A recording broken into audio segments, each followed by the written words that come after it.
Guntur hospital తీసుకెళ్తే 1 year పాటు medicine వాడుతూనే ఉన్నాడు. డాక్టర్లు లైఫ్ లాంగ్ మెడిసిన్ వాడాలని చెప్పారంట. వాడుతూనే ఉన్నాడు వెళ్ళినప్పుడల్లా. సో నాకు తెలిసి ఈ విషయం తెలిసి నేను వెస్టిజ్లేకి మీటింగ్ తీసుకొచ్చా. అయిన తర్వాత అప్పట్లో మనకు నరేన్ సార్ అని ఉన్నాడు, ఏఎస్ఎం గారు. నరేన్ సార్ క్యాబిన్కి తీసుకెళ్ళి సికింద్రాబాద్లో ఈయన రిపోర్ట్స్ అన్ని తీసుకెళ్ళి చూపించిన తర్వాత నరేంద్ర సార్ కూడా ఒకసారి నవ్విండి ఆయన రిపోర్ట్లను చూసి. ఎందుకు నువ్వు అంత టెన్షన్ పడుతున్నావు? నువ్వు అంత టెన్షన్ పడాల్సిన అవసరం లేదు. మన సప్లిమెంట్స్ రెగ్యులర్గా వాడితే నువ్వు హార్ట్ స్ట్రోక్ వల్ల చచ్చిపోవని నేను రాసిస్తాను గ్యారెంటీ అని చెప్పేసి ఒక మాట చెప్పాడు. ఆ మాటే కొండంత ధైర్యం వచ్చింది ఆయనకి. ఆ మాటే కొండంత ధైర్యం వచ్చింది మనిషికి. ఆయన దగ్గర డబ్బులు లేకుంటే అనే దగ్గర నేనే ఒక 3500 ఎంత అయింది డబ్బులు, క్రిల్లాయిలు ప్లాక్సాయిలు అన్ని తీసి యూజ్ చేయను అని చెప్పేసి వాడిచ్చినాం. రెగ్యులర్గా ఒక 6 నెలలు వాడిండు. ఇంగ్లీష్ మెడిసిన్ బంద్ చేయొద్దని చెప్పిండు. అది వాడుతూ ఇది వాడమన్నాడు.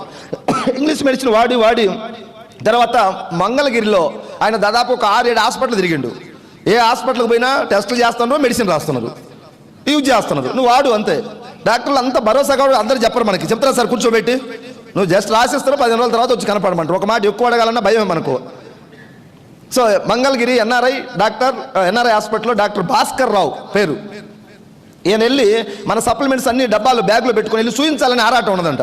చూపిస్తే ఆయన టేబుల్ మీద పెట్టుకుని ఒక 15-20 నిమిషాలు అన్నిట్లో స్టడీ చేసి ఎవరు ఇచ్చారు నీకు అన్నాడంట. ఇట్లా మా తమ్ముడు వెస్టీజ్ కంపెనీలో పనిచేస్తాడు సార్, ఇది డైరెక్ట్ సెల్లింగ్ కంపెనీ అంట, నాకు కూడా తెలియదు, మా తమ్ముడు ఇచ్చిండు వాడినంటే చాలా మంచి ప్రోడక్ట్ ఇది రెగ్యులర్గా కంటిన్యూ చేయి, ఇంగ్లీష్ మెడిసిన్ ఆపేయాలి అనిపిస్తే నా దగ్గరకు వచ్చి ఒకసారి నాతో సంప్రదించి నేను చెప్తాను నీకు సలహా అన్నాడంట. మళ్ళీ ఒక 3-4 మంత్స్ వాడి మెడిసిన్ ఇది ఆయనకు అర్థమైంది ప్రాబ్లం. అంతకుముందు ఆయన ప్రాబ్లం ఏంటంటే ఈ హార్ట్ దగ్గర ఒక చిన్నగా గుండు పిన్నుతో గుచ్చినట్టుగా పెయిన్ వచ్చేదంట. ఇక్కడ ఏదన్నా స్టెప్స్ ఎక్కుతున్నా బాగా మాట్లాడుతున్నా ఆ పెయిన్ వచ్చినప్పుడల్లా ఈయనకు ఏదో హార్ట్ అరెస్ట్ అవుద్దాం, కార్డియాక్ అవుద్దాం అని చెప్పేసి కొంచెం భయపడుతూ ఉండేవాడు మనిషి. మానసిక దిగులే ఎక్కువ మనిషిని చంపేస్తుంది. రీసెంట్గా కరోనాలో కూడా కరోనా వచ్చి చనిపోయిన వాళ్ళు తక్కువ మంది, కరోనా భయం వల్ల చనిపోయిన వాళ్ళు ఎక్కువ మంది ఉన్నారు. ఎక్కడ పట్టిన సోషల్ మీడియాలో ప్రొక్లైన్లతో గుంతలు తీసి శవాలు బూడి చేస్తున్నారు. చూసినారు కదా మనందరం కూడా. ఆ మహమ్మారి కన్నా ముందు భయంతో ఎక్కువ చనిపోయినారు. అట్లా ఈయనకి ఎప్పుడైతే ఆ డాక్టర్ ఇవి నువ్వు ఆపేయచ్చు ఫ్యూచర్లో ఇంగ్లీష్ మెడిసిన్ కంటిన్యూ చేయొచ్చు అన్నప్పుడే ధైర్యం వచ్చింది. నరేన్ సార్ చెప్పినప్పుడు ఇంకొంచెం ధైర్యం వచ్చింది. సో మన మీటింగ్కి వస్తున్నాం రెగ్యులర్గా. మీటింగ్కి వస్తే ధైర్యం వస్తే పోద్దా?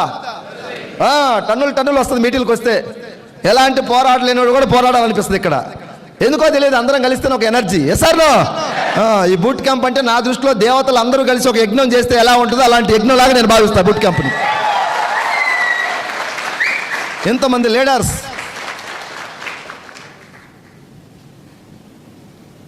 సో అన్నయ్య ఆ విధంగా వాడుతూ ఒక 3-4 మంత్స్ తర్వాత మళ్ళీ ఆ సార్ దగ్గరికి వెళ్ళి చెప్పినంట, సార్ నాకైతే ప్రాబ్లం ఏం లేదు, చాలా క్లియర్గా అనిపిస్తుంది, నాకు ముందు ఆ భయం పోయింది, నేను ఇవే రెగ్యులర్గా వాడుకోవచ్చు అంటే నో ప్రాబ్లం వాడుకోమనంట.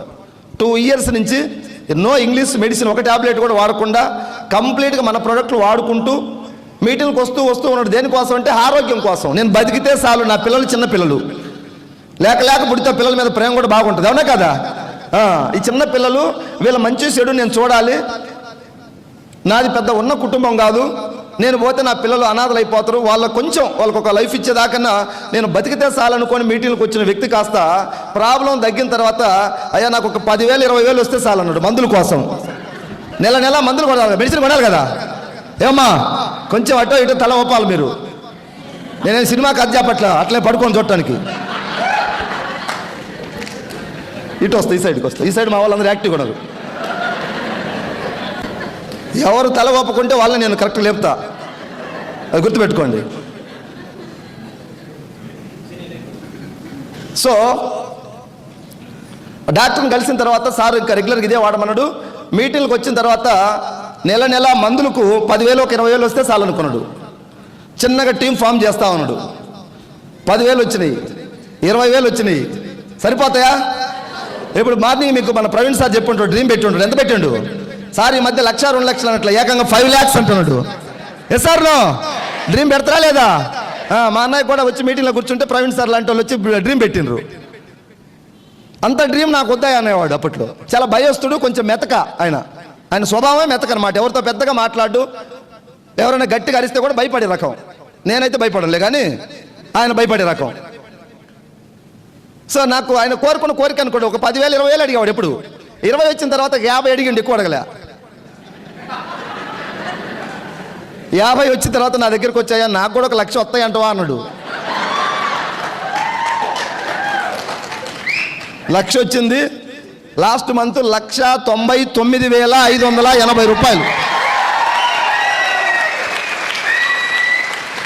నిన్న బూట్ క్యాంపులో ప్రవీణ్ సార్కి వచ్చి కాళ్ళకు దండం పెడతా ఉన్నాడు. లైఫ్ ఇచ్చింది వెస్టీజ్ కంపెనీ. సార్లో ఇప్పుడు ఆయన ఏం చెబుతున్నాడంటే, నా మైండ్ అంతా కూడా చిన్న మైండ్, చిన్న కోరికలు కోరుకున్నాను. నేను మా సీన్ దగ్గరికి వెళ్ళి నేను 50,000 వస్తే నాకు చాలు, 2 years తర్వాత 50,000 వస్తే చాలు అన్నాడు. అదే కొంచెం పెద్ద కోరిక కోరుకొని ఉంటే సార్ ఇప్పుడు బాధపడుతున్నాను. నేను చిన్న కోరిక కోరుకున్నాను. అందుకని ఇప్పుడేమంటున్నానంటే 1,99,580, 2 లక్షలని కూడా నేను చెప్పను. దయచేసి మీరు కూడా ఎవరైనా దానికి పెయింట్ వేసి కలర్ వేసి చెప్పమాకండి. లీడర్ అంటే ఎథిక్స్తో ఉండాలా, వాల్యూస్తో ఉండాలా. ఎసార్నో అబద్ధాలు అవాస్తవాలకు మనం ఆమడ దూరంలో ఉండాలి. నిప్పులాగా బతకాలి, నిప్పులాగా జీవించాలి. మనం ఈ లక్షణాలు అలవర్చుకుందాం. Thank you sir, thank you very much, thank you.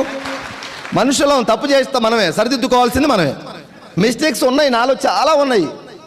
ఏ రోజు కూడా నేను నైట్ పడుకునేటప్పుడు ఆలోచిస్తాను, నాలో ఇంకా ఏమన్నా చిన్న చిన్న మిస్టేక్స్ ఉంటే నేను మార్చుకోవాలి, ఈ సిస్టానికి తగ్గట్టుగా నేను ప్రవర్తించాలి. నా సొంత సిస్టమ్ నడుస్తుందా సార్ ఇక్కడ? ఇది ఒక వ్యవస్థ. ఈ వ్యవస్థకు అనుగుణంగా మనం మారితే దేవుడు మనకు లైఫ్ ఇస్తాడు. దీన్ని నేను నమ్మి పని చేసుకుంటా ముందుకెళ్తాను. 1,99,580 రూపాయలు. మీకు ఎవరికైనా ఓచర్ కావాలన్నా ఇప్పుడు పంపిస్తాం. ఇప్పుడు ఏమంటున్నానంటే, అప్పుడు చిన్న కోరిక కోరుకోవడం వల్ల నా ఇన్కమ్ ఇక్కడ ఆగింది. పెద్ద కోరిక ఎందుకు పెట్టకూడదు? హిమ్మత్ సోచనేకే హిమ్మత్ కరో, గౌతమ్ బాలి సార్ చెప్తాడా లేదా? వీళ్ళకి అర్థం కాలేదు సోచనే కదా హిమ్మత్ కరో అంటే.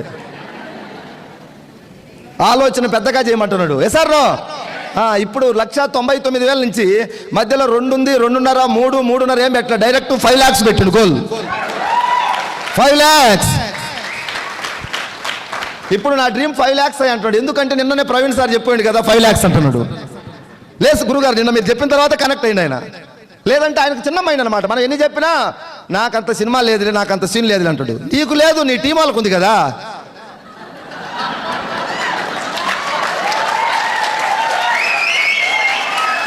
ఇక్కడ థ్యాంక్ యూ. ఇక్కడ నీకు నాకు సీన్ ఉండాల్సిన అవసరం లేదు. మన టీం వాళ్ళు కిందోడో పైవాడు ఎవడో ఒకడు నెట్టుకొని పోతాడు. తిరుపతి దర్శనానికి పోయినప్పుడు నువ్వు క్యూలో నిలబడు, నీకు తెలియదు, దెంకన కాడికి పోయి దండం పెడతావు. ఇది కూడా అంతే, టీం వర్క్ అంతేనా కదా? ఇక్కడ అందరం మేధావులం కాదు, ఏదో గట్టిగా నిలబడటం పట్టుకొని దేవుడిచ్చి వెళ్ళిపోతా ఉంది. ఎంఎస్ఆర్ 10 లక్షలు వస్తే ఈరోజు సోక్రటీస్ లేకుంటే పైన శాస్త్రవేత్త కాదు, గట్టిగా పట్టుకొని నిలబడ్డం. మీరు కూడా నిలబడతారా? గట్టిగా పట్టుకోవడానికి ఏమైనా నాలెడ్జ్ కావాలా, ఎడ్యుకేషన్ కావాలా, పెద్ద పవర్ఫుల్ స్పీకర్ కావాలా? ఏం అవసరం లేదు, కొంచెం బ్రెయిన్ వెస్టీజ్ వైపు పెట్టండి అంతే. టీం వర్క్లో అందరూ సక్సెస్ అవుతాం సార్. ఇప్పుడు ఒక్కొక్కరిని పిలిచే డ్యాన్స్ చేయమంటే చేస్తారా? నాకు తెలిసి వాళ్ళు ఒక 10-20 మంది ఉండరు, సింగిల్గా వచ్చి డ్యాన్స్ చేసేవాళ్ళు. అదే గుంపులో కలిస్తే నువ్వు కాలు ఇట్టిట్టన్నా కూడా నువ్వు డ్యాన్సర్ అయిపోతావు, తప్పు వచ్చేస్తుంది. వస్తుందా రాదా? టీం వర్క్ అంటే అదే సార్ సీక్రెట్. టీం వర్క్తో టీంతో కలిసి చేస్తే సక్సెస్.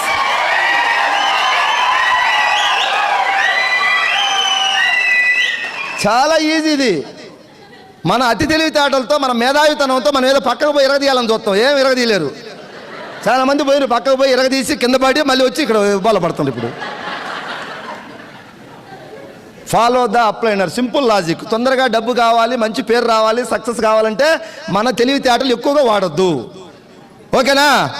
సొంత తెలివితేటలు వాడి కొంతమంది చేతులు కాల్చుకొని ఈరోజు ఇంటి దగ్గర ఖాళీ కూర్చోండి, వెస్టీజ్కి దూరం అయ్యి. చూడండి, ఇక్కడ డబ్బు తీసుకున్న వాళ్ళందరూ ఫాలో ద అప్లైనర్, అంతే సింపుల్. ఏ లీడర్ అయితే ఈరోజు నిజాయితీగా డబ్బు సంపాదిస్తున్నా ఆ లీడర్ని ఒకసారి మీరు అనాలిసిస్ చేయండి. వాళ్ళు అప్లైనర్ మాట్లాంటాడు అంతే గుడ్డిగా, ఆయన ఏం చేయడు పెద్దగా. ఏమైనా ఉందా సార్? అప్లైనర్ ఎవరు మాట్లాంటాడు? ఆ పై అప్లైనర్ ఎవరు? ప్రవీణ్ సార్ లాంటి. ఆ ప్రవీణ్ సార్ ఎవరు? ఇంకొక సుబ్బయ్య సారు, గౌతమ్ బాలి సారు, ఇంకొకరి పైనుంచి మెసేజ్ వస్తుంది. అవునా కదా? మీ దగ్గరకు వచ్చే మెసేజ్ మీ త్రూ చైన్ ద్వారా వస్తుందంటే మీ అప్లైనర్ ఇచ్చేది కదా, అది పైనుంచి వచ్చిన మెసేజ్. మీరేమనుకుంటాడే మా అప్లైనర్కి ఏం తెలుసు, నేను వీరుణ్ణి విక్రమార్కుని కదా, మొత్తం నాకే తెలుసు అనుకుంటారు. నీ అప్లైనర్ చెప్పింది ఇక్కడి నుంచి కాదు, పైన ఢిల్లీ నుంచి కాపీ వస్తుంది. అది రిక్వెస్ట్. అప్లైనర్ని గుడ్డిగా నమ్మండి. అప్లైనర్ అంటే మిమ్మల్ని జాయిన్ చేసిన అప్లైనర్ కాదు, యాక్టివ్గా గ్రో అవుతున్న అప్లైనరు, ఎథికల్గా పనిచేస్తున్న అప్లైనరు. వాళ్ళ అప్లైనర్ గౌరవిస్తున్నా లేదో చూడండి. కొంతమంది ఉంటారు, పొద్దున్న లేస్తే వాళ్ళ అప్లైనర్ను కనపడ్డప్పుడు మాత్రం గురువు గారిని ఒంగొంగి దండాలు పెడతారు, పక్కకు పోతే మాత్రం మా అప్లైనరా వేస్ట్ క్యాండిడేట్ సార్, పని చేయడం చేయడు. ఒకరిని వేస్ట్ అంటున్నావు అంటే నువ్వు 1000% నువ్వు వేస్ట్, ముందు గుర్తుపెట్టుకో. వేస్ట్ అంటానికి ఎవరికి రైట్ లేదు, ఎవరు అంటానికి. నీకు దమ్ముంటే నువ్వు ఎరగది. నీ అప్లైనర్ ఒకవేళ వేస్ట్, పని చేయట్లేదు, ఇన్కమ్ లేదు, నువ్వు చించాడా? గౌతమ్ బాలి నీకు పెట్టిండు కదా. ఎసార్లో ఈ అప్లైనరు, డౌన్లైనరు, ఈ కథలు ఇవి అవి చెప్పుకుంటే జీవితం ఏమైనా ముందుకు పోద్దా సార్? జీవితం ముందుకు పోవడానికి ఏం ఆలోచించాలా అది ఆలోచించాలా. ప్రాబ్లమ్స్ ఉన్నాయా లేవా? అందరికీ ఉన్నాయి ప్రాబ్లమ్స్. చాలామంది సార్ డిఎల్సిపి కంప్లైంట్ పెట్టుకొని నేను వర్క్ చేయలేను సార్ అంటాడు. ఎవరి క్లాసు నువ్వు డిఎల్సిపి కంప్లైంట్ పెట్టుకొని వర్క్ చేయకపోతే? ఉన్నాయి సార్ ప్రాబ్లమ్స్, క్లియర్గా అవుతాయి మెల్లమెల్లగా. నువ్వు బావి దోమన్నప్పుడు దొవి నీళ్ళు రావడానికి ఇదేమన్నా మనం దేవతలు తిరుగుతున్న యుగంలో లేవు మనం. కొన్ని ఉంటాయి ప్రాబ్లమ్స్ ఉంటాయి, పాజిటివ్గా అర్థం చేసుకొని ముందుకెళ్ళాలి.